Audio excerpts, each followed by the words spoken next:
Rainbow Dash!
One day, Edward was at Tidmouth Sheds where he lived with the other engines, including Thomas.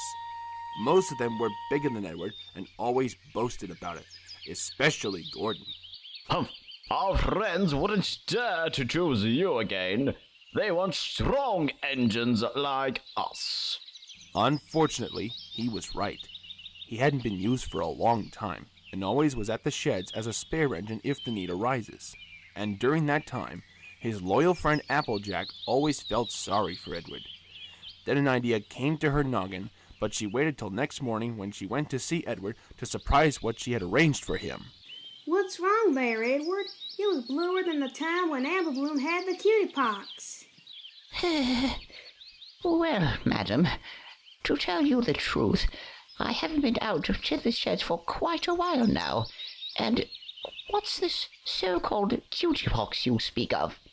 Oh, that's just an equestrian disease thing. You wouldn't understand it. But anyway, would you like to come out with me today? Oh, yes, please, Applejack. Anything is better than sitting in my shed for years. So she lit his fire, waited till he made lots of steam, and they puffed away.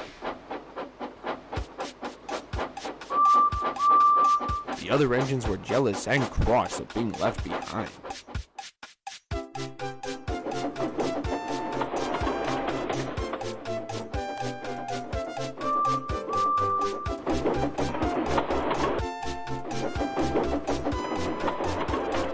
Edward worked hard all day. The coaches thought he was very kind, and Applejack was very impressed.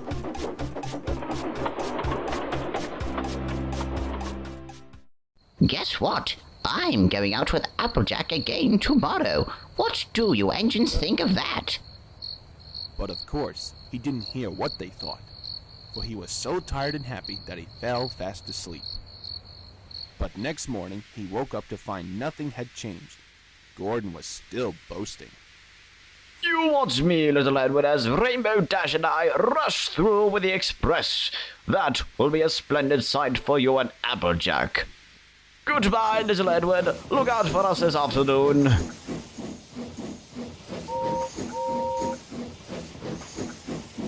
Edward and Applejack went off to do some shunting. They liked shunting. It was fun playing with freight cars. They would come up quietly and give them a push.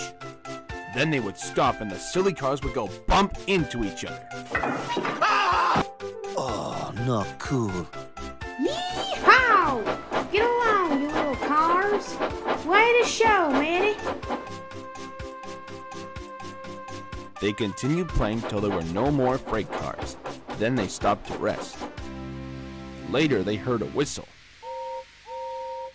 Gordon was very cross. Instead of nice, shiny coaches, he was pulling a long, heavy freight train. A goods train! A goods train! A goods train! The shame of it! The shame of it! Oh, the shame of it! Edward and Applejack laughed about it, and they went off to find some more freight cars. Later that day, they received a message from the porter at Tidmouth Station. Gordon can't get up the hill, Applejack. Will you take Edward there and help him, please? I reckon we can. Let's go, Edward.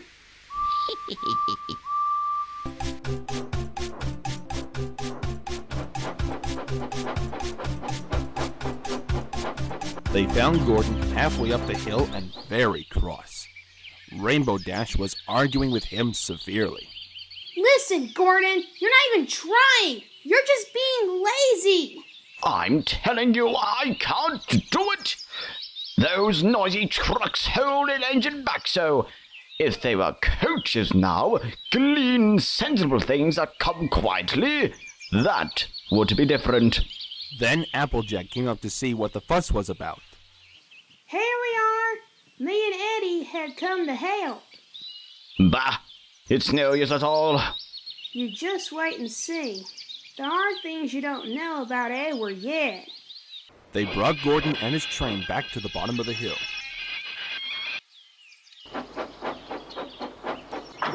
Okay, we're ready.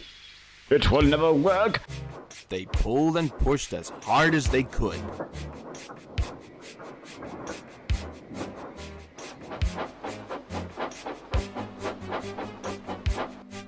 Like I said, I can't do it. This train is too heavy. Don't worry, I'll do it if you can't go on. Edward pushed and puffed and pushed as hard as ever he could. And almost before he and Applejack realized it, Gordon and Rainbow Dash found themselves at the top of the hill. I've done it! I've done it! I've done it! Tarnation! They forgot all about Edward and Applejack, that they didn't stop to say thank you. Edward was out of breath and far behind, but he was happy because he had been so helpful. At Wellsworth Station, he found that Applejack was very pleased with him. So she gave him a nice, long, well-deserved drink. Then she told him, You know, Edward, you surprised me out there today.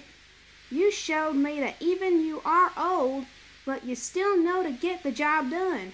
So as a thank you, I'll get some of my farm leftover paint tomorrow and give you a new coat of blue with red stripes. Then you'll be the smartest engine at Tidmouth Sheds.